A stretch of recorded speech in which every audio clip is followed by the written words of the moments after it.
Good afternoon, everybody. Uneducated economist here.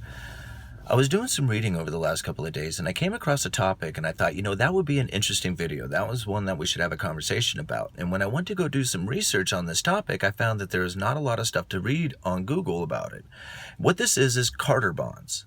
Now, at the end of the 70s, inflation was running very, very hot. And Jimmy Carter and the Carter administration and the Treasury, in order to attract an investor into the dollar, into the treasuries, they had to start issuing treasuries in a foreign currency. They were redeemable in German Deutschmarks and Swiss francs.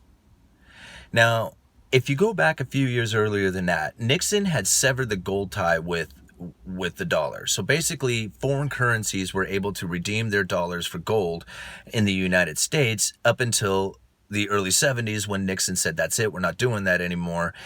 And inflation started off pretty slow, but then it started kicking off pretty heavy. By the end of the 70s, it was running very hot. Now, the dollar was basically failing, okay? And nobody wanted to invest their money or put any money towards the United States Treasury because this dollar failure that was taking place. So they came up with this idea. It was just like, okay, fine. What currencies out there are stable? And they found the Swiss franc to be a stable currency, and along with the German Deutschmark.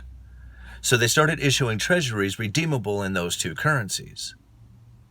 It was able to attract investors in, and it kind of stabilized the dollar for a little bit, and then eventually it kind of, took off again. But at the moment that they issued them, it helped. It relieved the pressure that was taking place at the time on the dollar, as investors started coming in to buy up these treasuries that were redeemable in a foreign currency. Now, I never really thought about that before. Now, I heard of Carter bonds, but I didn't quite know what they were. And then when I went to go research it, like I said, there's not a lot of stuff to read about.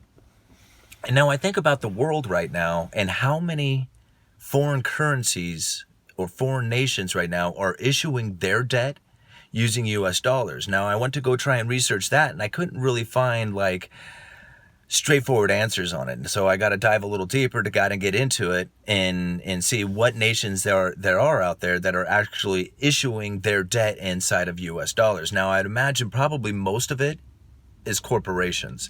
I could see a lot of corporations issuing their debt inside of US dollars, because if you issue it inside of US dollars, what better currency can you get than the United States dollar, especially if you're a corporation trying to do business around the world. So anyway, I found that to be a very interesting topic, and I thought that I would share that with you guys. All right, uneducated economist, you guys let me know.